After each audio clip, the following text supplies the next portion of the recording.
Bismillahirrahmanirrahim. Assalamualaikum warahmatullahi wabarakatuh. Waalaikumsalam Alhamdulillah hari ini kita warahmatullahi bisa wabarakatuh. ketemu lagi dengan mata kuliah Sistem Teknologi Informasi Manajemen. Hari ini ada Pak Winahyu yang mau presentasikan terkait dengan VTS, Vessel Tracking System. Tracking. Nah, kalau di pelabuhan Vessel Management System. Kalau ada lagi Vessel Traffic System. Jadi masing-masing punya nama, tapi kayaknya sih tujuannya sama ya, sebenarnya tujuannya sama. Dia kalau yang saya baca ini untuk keperluan melihat monitoring posisi di mana nih, gitu ya. Misalnya kayak kita harian aja Gojek gitu ya. Ini orangnya udah sampai mana sih nih? Ininya diantarnya udah sampai mana sih nih? Grabnya udah di mana sih gitu, Gojeknya udah di mana sih nih posisinya. Nah, ini memudahkan tracking ya, terutama untuk kapal-kapal yang mengirim barang ya, mengirim barang atau mengirim ya komoditi tertentu ya, misalnya minyak curah atau solar atau yang lain. Kita mau lihat posisinya di mana nih, jangan-jangan ketika dia meluncur dari Tanjung Priok menuju ke Pontianak misalnya, dia muter dulu kemana gitu, sehingga kita tahu posisi vesselnya ada di mana gitu. Dan ini juga bagus, vessel tracking system ini juga bagus ya untuk melihat ketika ada trouble dari kapal ya. Kalau kapalnya tiba-tiba anchor ya di satu tempat gitu ya, kita tahu oh ini kenapa nih kok kapalnya diem aja gitu ya. Kapalnya diem aja nih kan. Jadi kita bisa tracking di mana posisi terakhir dari kapal tersebut gitu ya. Luar biasa ya gitu ya. Jadi itu introduksinya dari saya dan tidak berpanjang lebar ya. Ini silakan Pak Winahyu. Pak Winahyu, monggo dipresentasikan terkait dengan vessel tracking system. Waktu dan tempat dipersilakan. Silakan Pak. Terima kasih Prof. Safwan, izin untuk share screen. Silakan. Ya, siap. Ya. Langsung di ya, langsung di silakan. Ya, untuk kebetulan terima kasih waktunya yang diberikan Pak Profesor Safwan dan teman-teman. Izin memaparkan atau mempresentasikan satu bentuk teknologi atau apps yang kita punya, kita bentuk ya Pak. Jadi ini kebetulan Sivo ini rekan kerja dari kami Pak. Jadi kita juga ada sedikit saham di perusahaan Sivo tersebut. Nah, Sivo ini sudah berdiri dari 2003 dan kita ada beberapa kerjasama untuk mengelola apps. Salah satunya adalah Point Track ini Pak. Jadi kebetulan Point Track ini kita punya beberapa yang sudah kita menjadi rekanan, yaitu ada dari Indo IDT, terus kita juga punya dari pancaran sinar laut ya Pak, darat kita sudah mulai kita pasang Pak. Jadi untuk GPS tracker tadi mungkin sudah dibuka oleh Prof. Safwan, bahwasanya untuk mendetek atau memberikan satu lokasi yang benar-benar update pada saat kapal itu berjalan gitu. Dan juga kita juga bisa memberikan satu bentuk perencanaan atau plan pada saat pelayaran dilakukan. Jadi contohnya ketika kita kan tadi seperti tanggal berapa kita berlayar sampai dengan yang dituju, kita akan bisa track gitu Pak.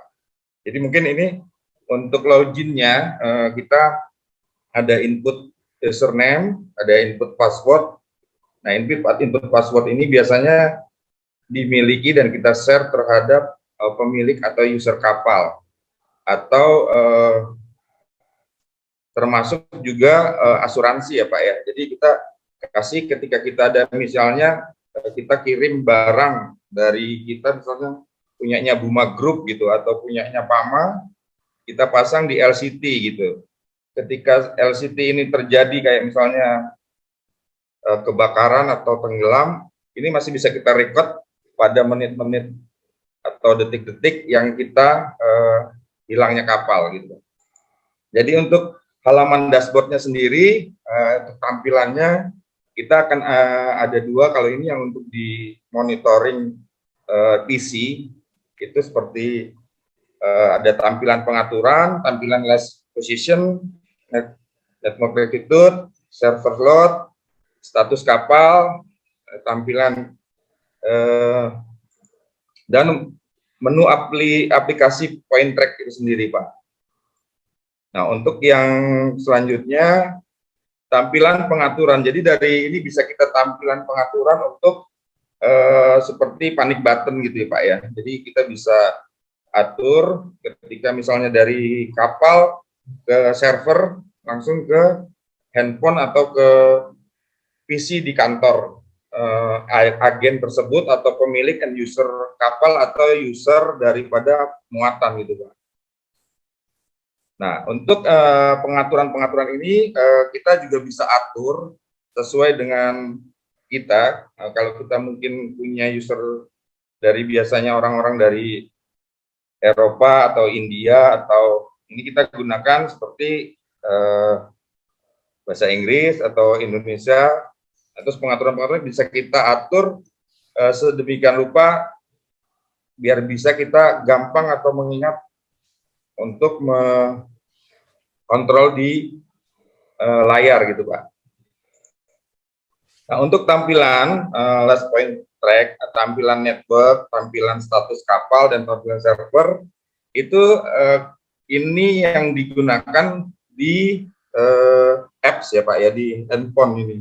Jadi di situ kita juga tahu posisinya, lintangnya berapa, ini sudah terrekod di handphone atau di tampilan layar daripada kantor.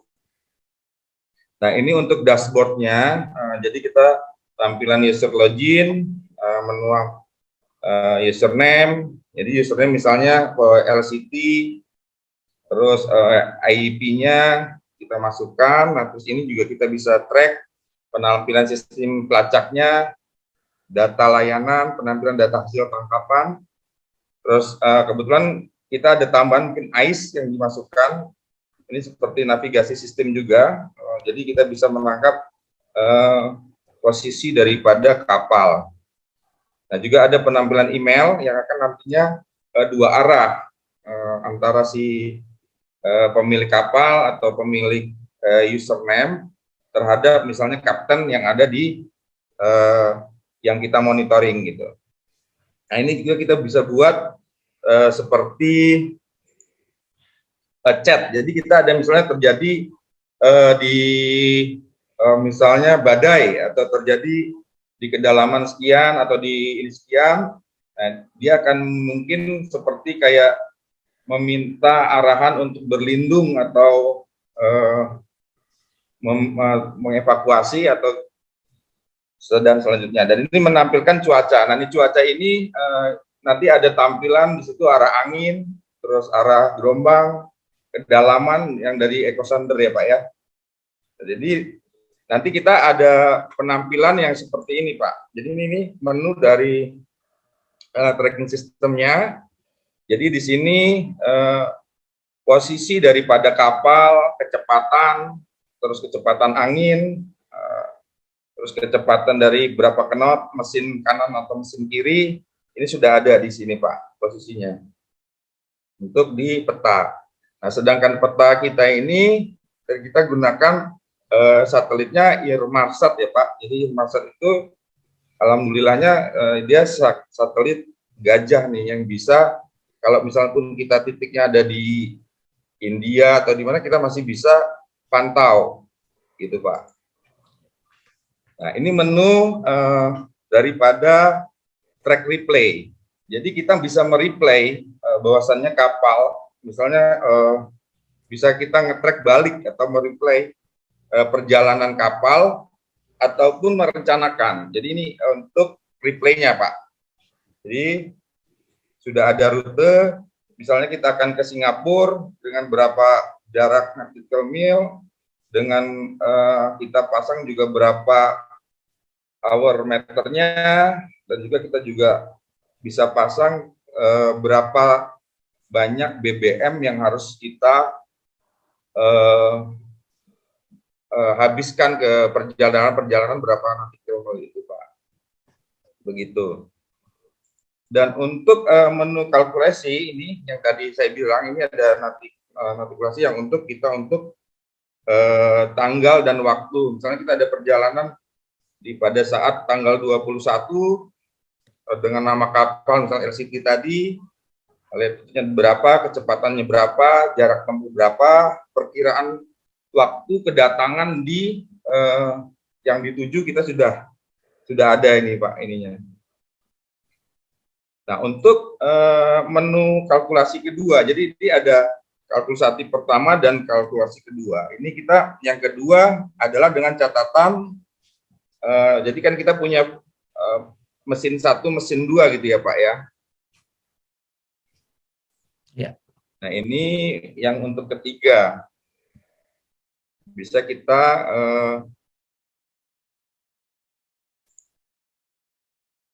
nah, ini juga kita juga punya menu marine traffic. Jadi kita ketika mau anchor atau mau sandar, kayak misalnya contohnya kalau di Pelindo, di Inggom atau di misalnya itu kan harus ada sebelum surat-surat masuk atau surat-surat ini kita ada anchor dulu di Bui Barat atau di Bui Timur. Nah, itu menunggu dokumentasi. Nah, ini sebelum masuk di area ini masih bisa kita lihat, Pak, trafficnya gitu, Pak. Nah, ini untuk menu percakapan yang kita masukkan menjadi apps atau masuk ke handphone. Jadi kita punya message atau seperti chat, kontak, ya, kita bisa masukkan.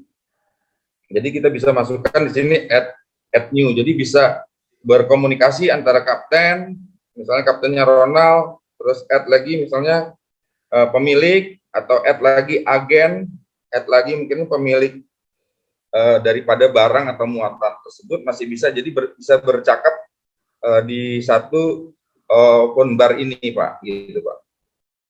Gitu. Nah, ini untuk menu yang saya bilang tadi cuaca. Nah, ini cuaca juga sangat penting. Jadi ketika kalkulasi mereka misalnya hari tanggal 21 mau ke Singapura dengan 4 hari itu kita bisa melihat cuaca, tinggi gelombang, terus kekencangan angin dan semuanya ini, Pak. Begitu. Nah, menu app itu sendiri membuat garis rute dan semuanya tadi sudah saya jelaskan bahwasanya kita bisa membuat rute ketika terjadi misalnya di cuaca buruk gitu. Jadi kita bisa mungkin ketika ada pulau, kita harus mungkin skip dulu, kita berlindung, baru berjalan lagi seperti itu, Pak. Jadi terrecord semua. Jadi ketika si pemilik kapal, pemilik barang, dan si kapten sendiri saling berkomunikasi untuk menjaga daripada terjadinya human error atau kecelakaan di laut gitu, Pak. Ya, ini menu asset manager. Nah, menu asset manager kita juga bisa masukkan. Jadi berupa melihat semua aset manajer dari platform kapal tersebut, termasuk juga dari muatan. Ini kita bisa masuk di sini, Pak. Jadi seperti manifest ya, Pak ya.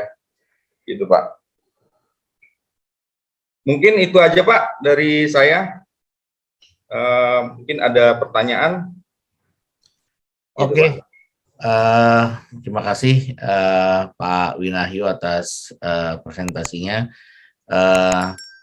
Saya melihat bahwa ini kan memang diperuntukkan untuk baik itu kapal ya, shipping line lah ya, shipping line, kapal atau kargo dan yang lain ya. Dan ini hubungannya dengan agent, hubungannya juga dengan owner dari barangnya gitu ya, baik dan yang lain. Nah ini gunanya untuk tracking ya, untuk tracking di mana posisi terakhir ya, di mana posisi terkini dari si kapal ini, dan tentunya ini pakai dengan bantuan satelit ya Pak Winahyu. Dan ini keren ya karena dia digabungkan dengan aplikasi Android ya, dengan apps ya, dan ini juga udah terhubung dengan bukan hanya Android ya, ini iOS juga udah ya, iOS-nya juga ya, iOS juga udah Pak, jadi udah, jadi ke Departemen Perhubungan, Bakamla semua udah masuk. Oke, itu dengan Inaport ya, jadi hubungannya juga dengan Inaport ya, dengan Inaport. Inaport itu teman-teman, Inaport itu adalah satu aplikasi yang dikembangkan oleh Kementerian Perhubungan untuk menjembatani perizinan satu pintu ya Pak Winahyu. Jadi terkait dengan kapal-kapal yang ingin sandar di pelabuhan dan yang lain, perizinannya melalui Inaport. Jadi itu adalah inisiasi dari Kementerian Perhubungan ya, aplikasi yang jadi ini link ke sana ya Pak Winahyu ya, ke Inaport. Ya Pak. Ya siap.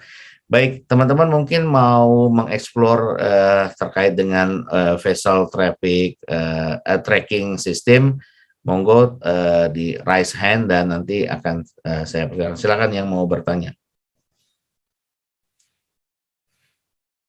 Mau beli alat juga bisa Pak, itu Pak Andre kalau nggak bisa disadap GPS ini pakai ini handphone satelit Pak.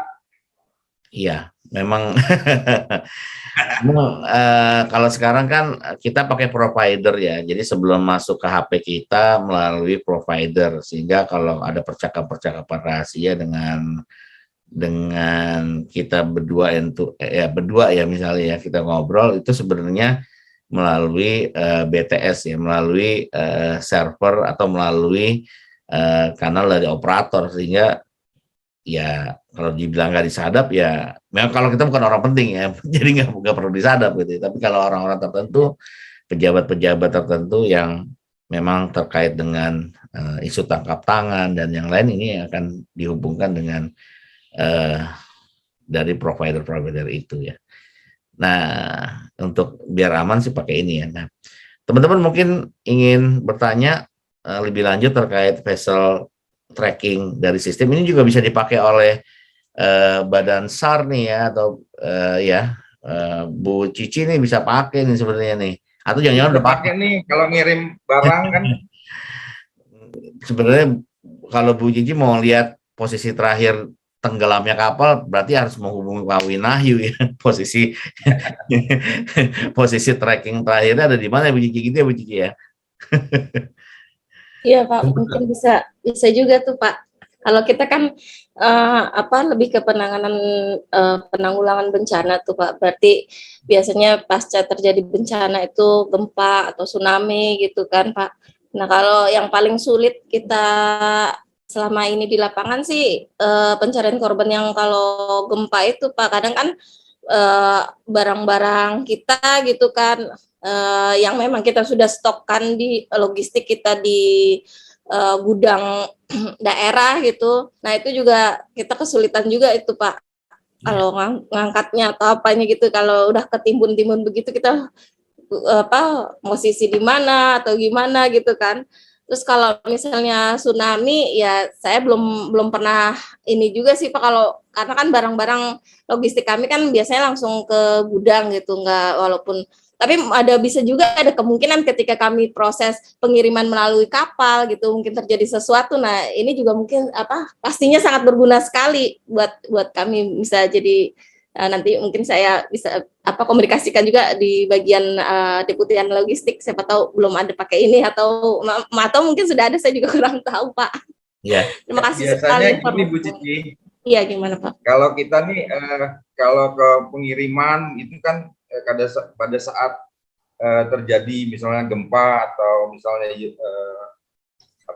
force major, itu biasanya rata-rata menggunakan telepon satelit, karena ketika ada semacam apa namanya force major di itu akan misalnya terjadi padam listrik, otomatis yang tadi bilang Mas Afwan, BTS-nya mati ya Pak Sarwan ya. Jadi mungkin juga kalau misalnya ke pegunungan atau ke apa itu, kalau berkomunikasi handphone mungkin sinyal down.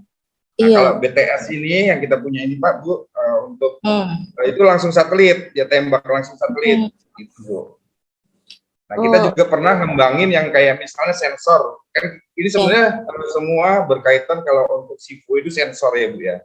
Jadi mau sensor kita bisa bikin untuk ditambang, kita juga bisa untuk bikin di misalnya kemarin kita juga dipanggil untuk bikin sensor gempa gitu kerjasama dengan PUPR. Jadi ketika ada gempa atau itu kita kerjasama juga dengan alur pelayaran. Nah itu di buoynya, di balon-balonnya itu kita kasih sensor. Ketika ada kenaikan gelombang dan getaran, itu masuk pelaporan ke kita. Itu juga ada.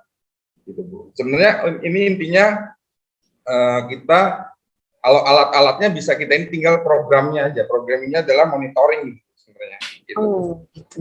Oke.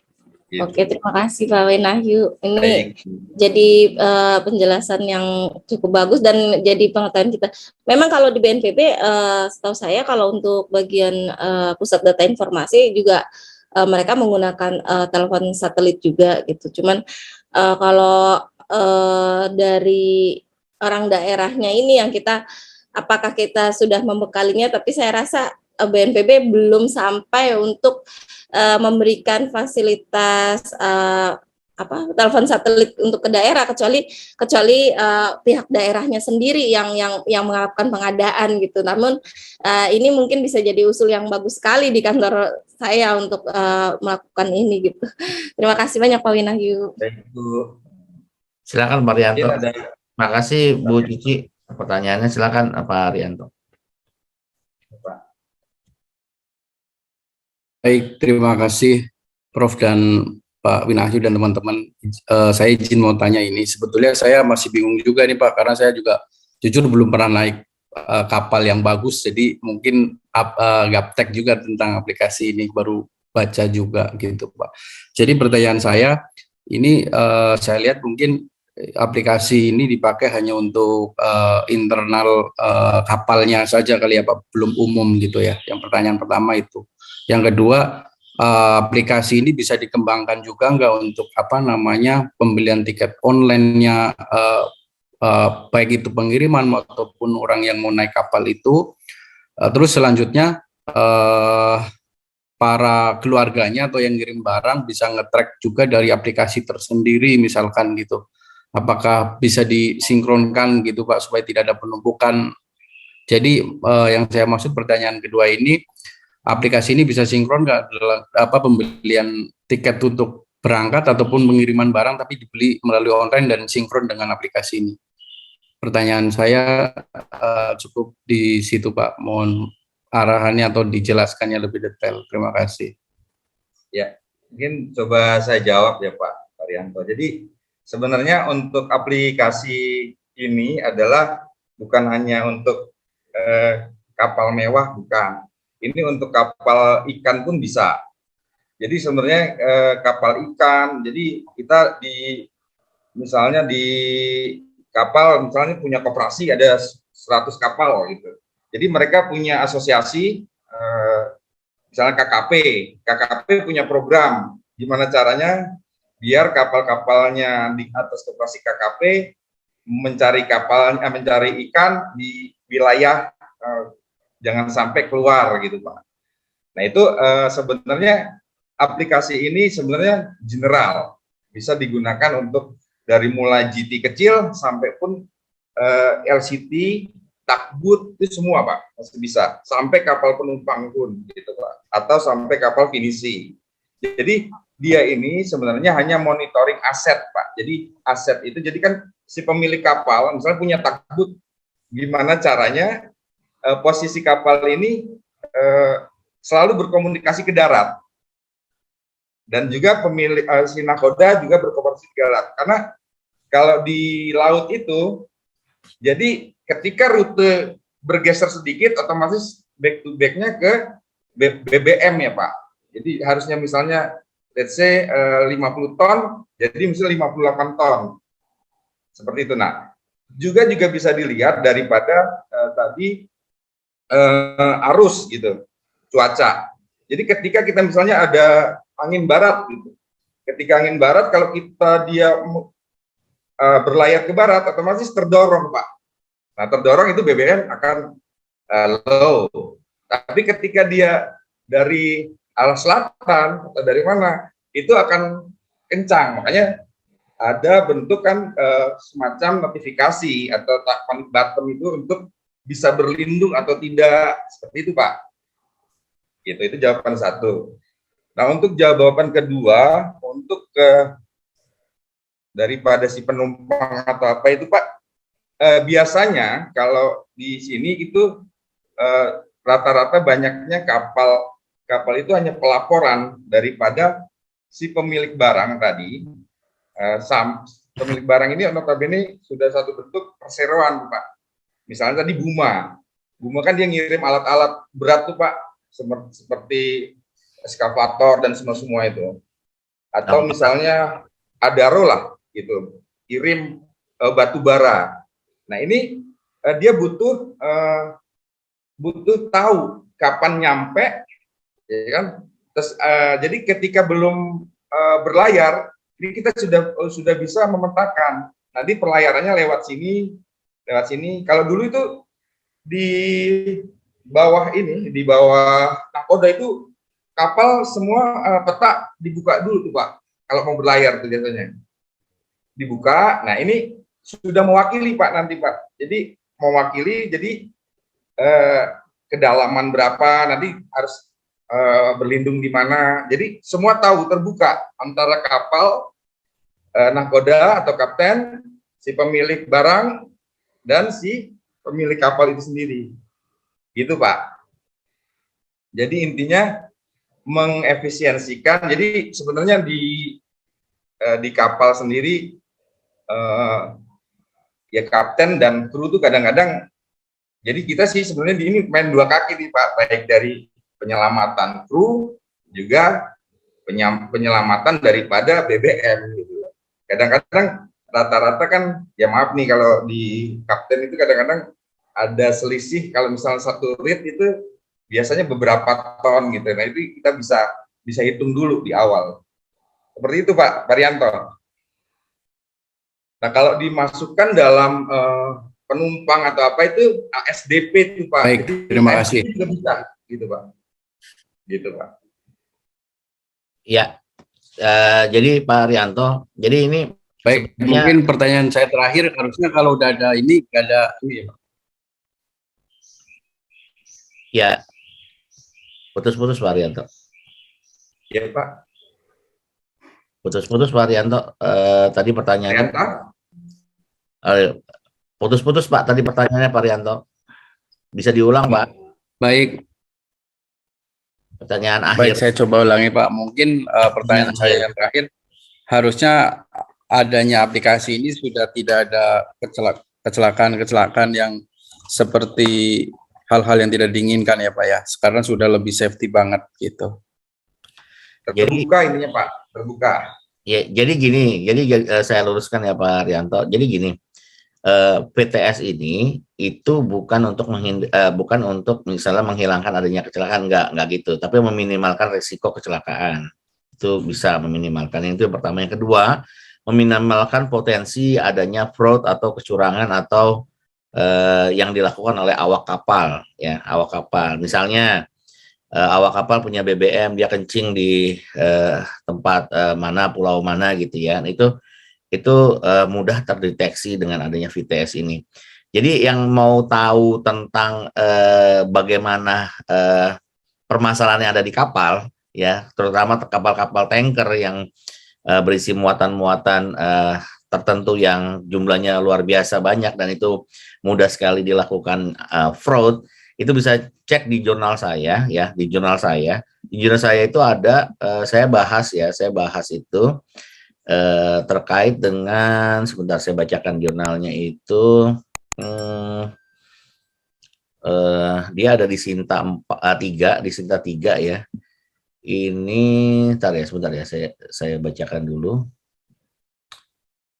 Dia itu bahas terkait dengan pengendalian internal terkait pengiriman muatan kapal tanker.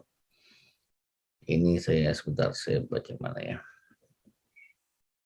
Sebentar. Ini bisa dibaca nih. Jadi salah satunya tracking itu ya Pak Winahyu.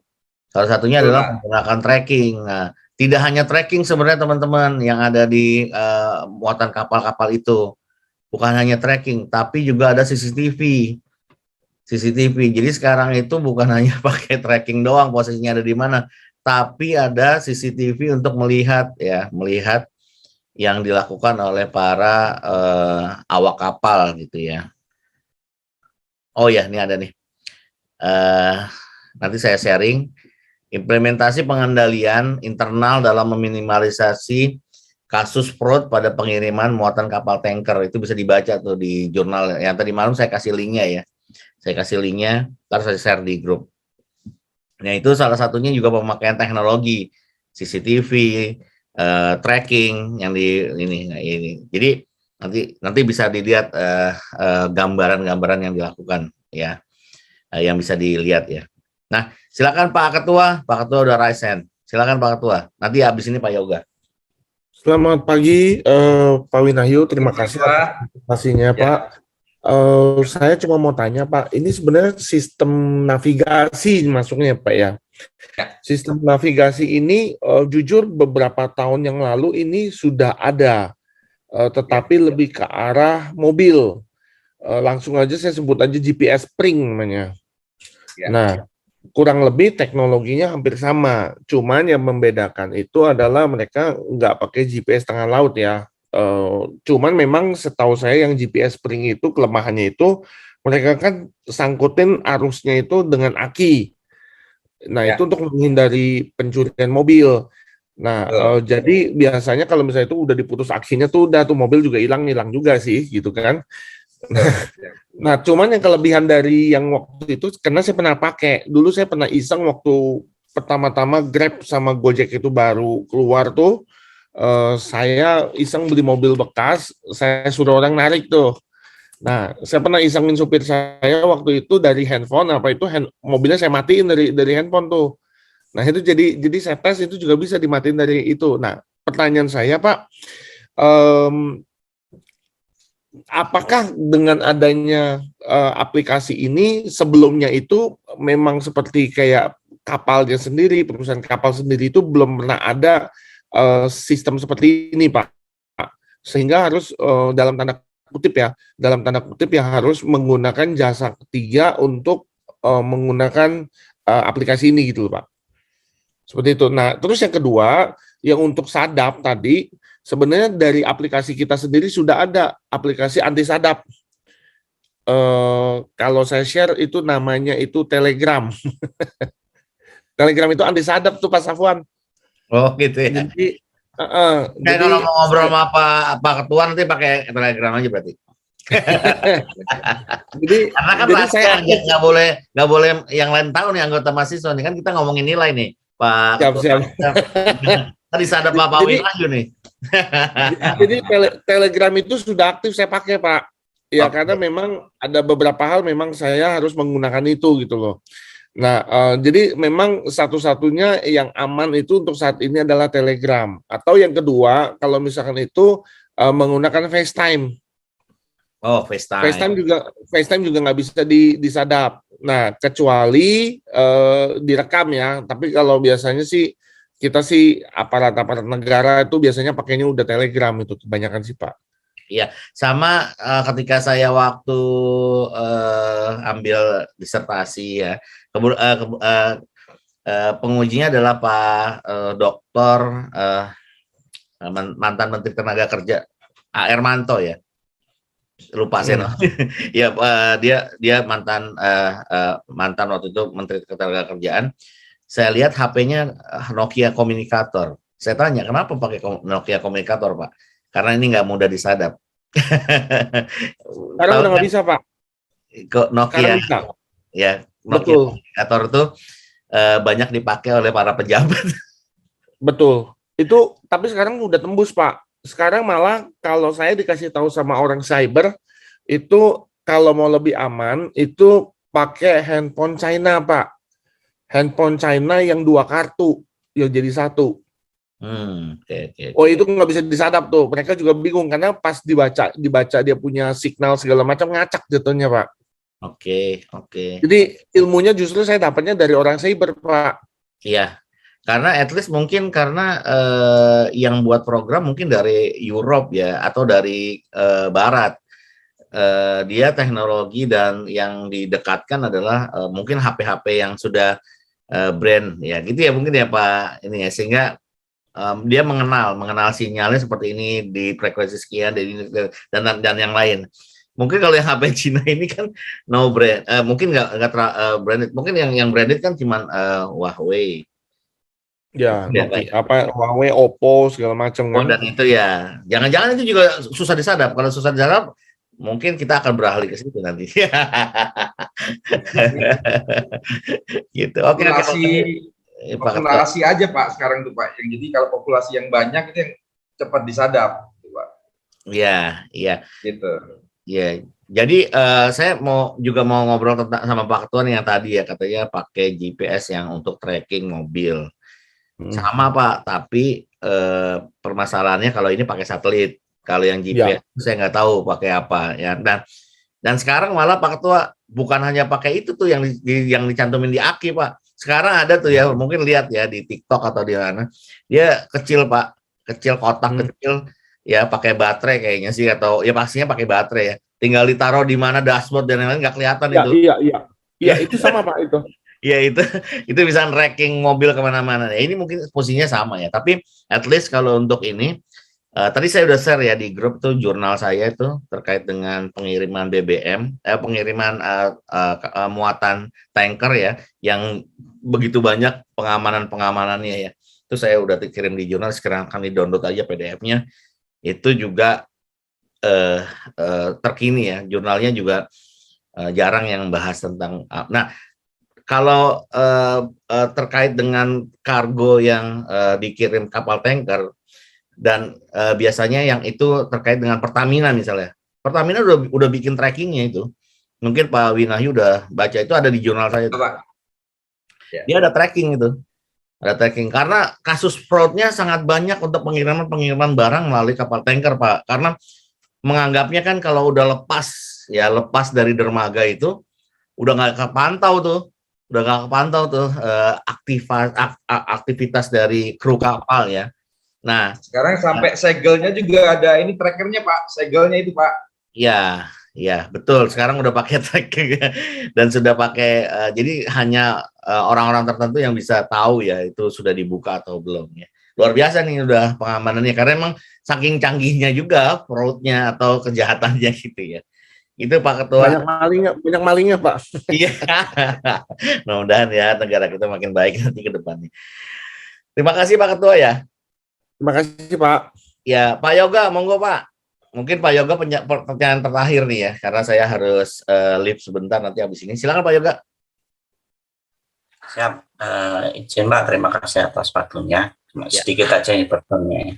Terkait tadi kan disampaikan Pak Winahyu, sebenarnya alat ini atau aplikasi ini bisa digunakan untuk semua jenis kapal ya, tidak hanya untuk kapal-kapal besar. Nah, bisa dipakai untuk kapal nelayan ya, tadi ya disampaikan. Pertanyaan saya, apakah dengan kalau saya lihat kan teknologinya sangat-sangat canggih ya, bisa dengan terhubung dengan satelit. Nah, apakah biayanya atau cost-nya ini sebanding Pak dengan manfaat yang bisa didapatkan kalau misalkan untuk digunakan untuk kapal-kapal kecil? Itu aja sih Pak pertanyaan dari saya. Ya Pak. Mungkin bisa saya jawab. Jadi kebetulan memang satelit kita kan satelit memang sewa Pak. Jadi kita memang larinya kan kita ada bayar dari si pemilik kapal itu nanti ada bayar tahunan yang untuk bayar satelit gitu Pak. Nah, untuk kapal-kapal yang tadi bentuknya itu koperasi itu mereka nanti akan kita punya satu bentuk wadah yang mungkin akan nanti bayar satelitnya itu tidak besar, tapi mereka kan kumulatif gitu Pak, dengan satu bentuk satu bentuk sharing jadinya. Nah, ini kalau dikatakan tadi bilang apakah dengan biaya satelit dengan keadaannya itu bisa mumpuni, mereka orang-orang di kapal itu gelap Pak, jadi makanya kita pasang CCTV yang dibilang Pak Safwan tadi, dipasang GPS tracker. Nah itu tadi kayak seperti harusnya BBM itu 80 ton atau 50 ton, ketika dipasang GPS tracker ke track semua itu hanya 40 ton gitu.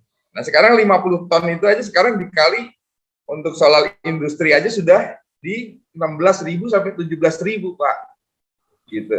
Nah lebih baik dia pasang alat ini dengan untuk mendetek solar tadi gitu Pak, gitu. Jadi bagi pemilik kapal ekonomis Pak, gitu. Lebih baik saya pasang alat misalnya dengan 35 juta daripada saya kehilangan 10 ton gitu BBM, gitu Pak. Jadi Dan bisa dipakai berkali-kali ya Pak ya? Alatnya dipakai berkali-kali kan? Alatnya ini kita pasang sekali berkali-kali, hanya dia bayar real time-nya aja Pak, bayar ini setiap tahun, bayar tahunan kita satelit kan. Ya. Gitu, Pak. Lebih murah jatuhnya, betul. Ekonomis Pak Yoga, ini ekonomis banget ini. Dibanding dengan resiko kehilangan solarnya ya, atau yang lainnya, barangnya ya. Ini lebih ekonomis sih. Pasang sekali. Contohnya hilang Pak, itu kapal. Manggil Bakamla aja, laporan Bakamla 500 juta ya Pak. Baru dicari. Kan gitu Pak. Nanti kalau udah di tracker titik terakhir, kita kan di server kita rekam. Rekaman itu kita kasih Bakamla, Polairut, dan semua nanti akan didetek itu semua Pak. Kalau misalnya terjadi misalnya tenggelam atau misalnya ke bawah ombak kayak gitu kan, banyak kan yang kayak takbut itu Pak, putus tali hilang kan Pak, gitu. Iya. Gitu ya. Pak. Oke. Mungkin itu Pak Yoga. Baik, terima kasih Pak. Oh ya, baik. Oke. Baik teman-teman. Hari ini presentasinya bagus ya, terkait pengenalan terkait dengan VTS ya. Vessel Tracking System. Nah ini juga mungkin teman-teman yang lain baru ya. Teman-teman itu aja untuk hari ini. Mohon maaf kalau ada kekurangan dan salah kata. Saya akhiri untuk hari ini, mata kuliah hari ini, dan sampai ketemu di minggu depan ya Pak Ketua ya. Mohon dikoordinasikan ya Pak Ketua untuk teman-temannya yang belum menulis jurnal. Terima kasih. Assalamualaikum warahmatullahi wabarakatuh. Selamat pagi. Izin live ya.